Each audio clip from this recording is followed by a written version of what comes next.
नहीं दे पहले आराम से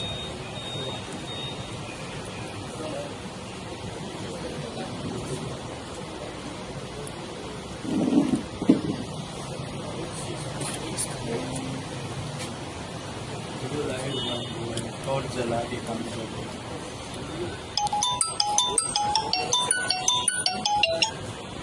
मेन रेड वाली है रेड वही इंस्पेक्शन कर रही है कैसे करो वैसे करो।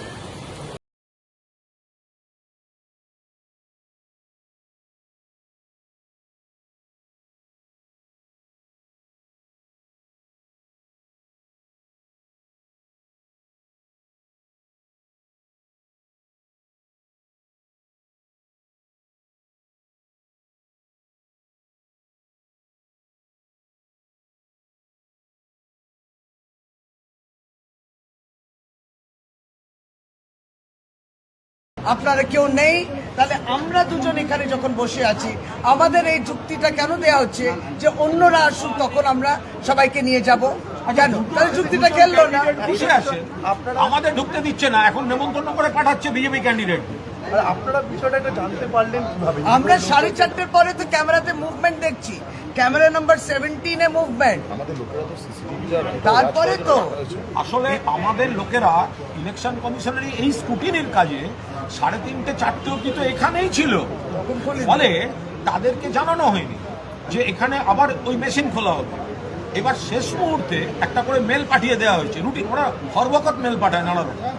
এবার তাতে আমাদের কি ধারণা হচ্ছে? আমাদের ধারণা হচ্ছে আমাদের টিম তো ওখানে আছে, অথচ টিমকে এটা বলা হয়নি।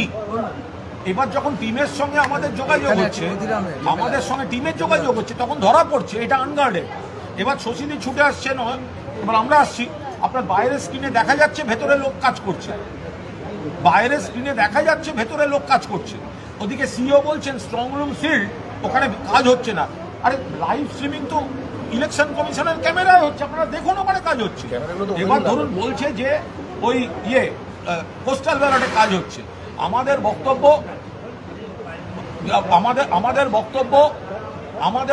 হচ্ছে যে যদি পোস্টাল ব্যালটেই হয় তো তাহলে সেই পোস্টাল ব্যালটগুলো এলো কোথা থেকে?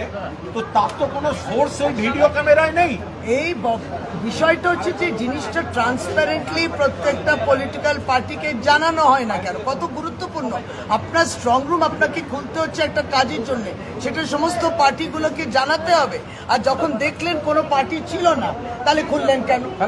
এখন কেন বলছেন যে ওরা খুললেন না? আপনি যদি দেখেন কোনো পলিটিক্যাল পার্টি নেই তাহলে খুলতেন না, আর যদি বলে থাকেন না জানিয়েছি তাহলে আমরা এসছি বা ঢুকতে দিচ্ছি। এই চিন্তাটার মানে কি? যাও না, অনেকক্ষণ থেকে বলছি।